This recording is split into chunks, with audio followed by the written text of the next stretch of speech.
Hi, and thanks for watching. I want to talk to you about respiratory physiology and changes that occur during aging. As age increases, we know that the chest wall recoil decreases. The recoil of the lung also decreases, and respiratory muscle strength decreases. This results in some predictable changes to pulmonary function tests. Particular volumes that we'll talk about include increases in the functional residual capacity and the residual volume. These happen partly through an increase in the closing volume of the airways. There is also an increase in dead space ventilation as aging occurs.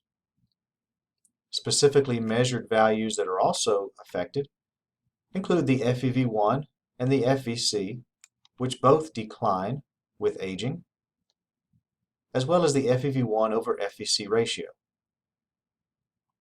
Measures of respiratory muscle strength, such as MIP and MEP, decrease as we age, and the normal value for arterial oxygen also decreases.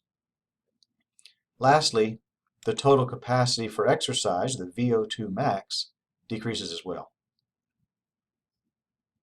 Let's talk about functional residual capacity and how we can understand these changes focusing on this particular lung capacity. Remember that at functional residual capacity, the individual is at rest. They're at the end of expiration. The diaphragm and other respiratory muscles are not active.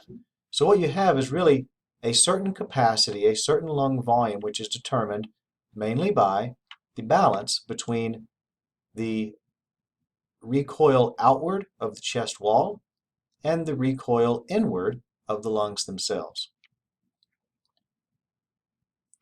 This shows a difference between a 20-year-old individual and a 60-year-old individual. You can see the recoil pressure being generated by the chest wall at FRC follows a certain pressure volume slope. And here's the inward recoil of the lung at the same level of FRC. These two forces are balanced, and so the total compliance of the respiratory system, total pressure, is at rest, at zero. Compare these things to the elderly individual, where chest wall recoil has now decreased at rest. This curve is now shifted more to the right, more towards zero. You can see for the lung, similarly, it has changed compared to the younger individual.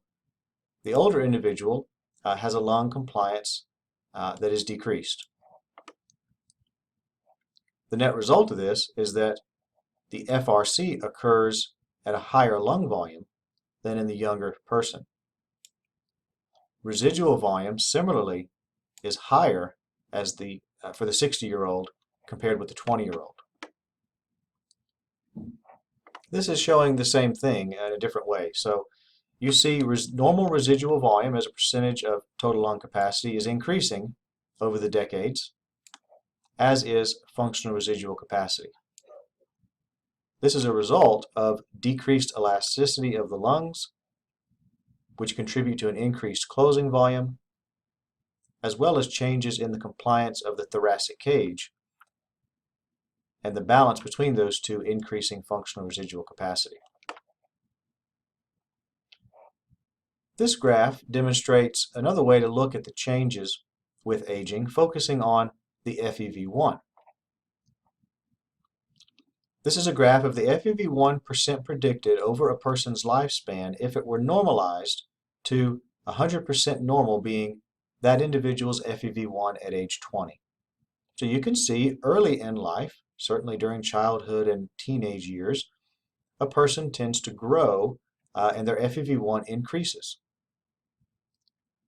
After 20, or sometime in this decade, lung function begins to decline, and normal lung function decreases so that by a person were to reach the age of 90, they may be down 20% or so from their personal best FEV1. But these changes, again, are part of normal aging. These two flow volume loops also demonstrate some of these changes. The younger individual is noted by the solid line, which we see the nice normal shaped descent of the expiratory limb. In the older individual, the descent is slowed, representing the decrease, a normal decrease in the FEV1 FVC ratio. Again, in aging, that finding is normal.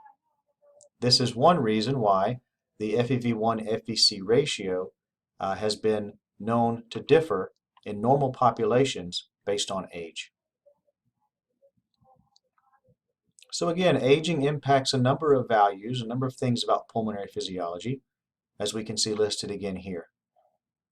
In particular, the functional residual capacity and the residual volume increase, partly because closing volume increases.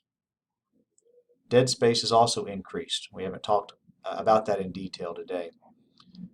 The FEV1, vital capacity, and their ratio decrease, as do the MIP and the MEP, measures of respiratory muscle strength. Total oxygen consumption, also maximum oxygen consumption, decreases. So in summary, think about the fact that with aging, the lungs tend to sag and the muscles tend to atrophy. This results in an increased closing volume. It is easier for those airways to collapse altogether as the person exhales. That leads to an increase in air trapping and residual volume. The balance between the thoracic cage and the elastic recoil of the lung is shifted, and so FRC occurs at a higher lung volume. Overall, with age, the FEV1 absolute amount decreases, and the absolute VO2 max also decreases. I hope this has been helpful. Thank you for your attention.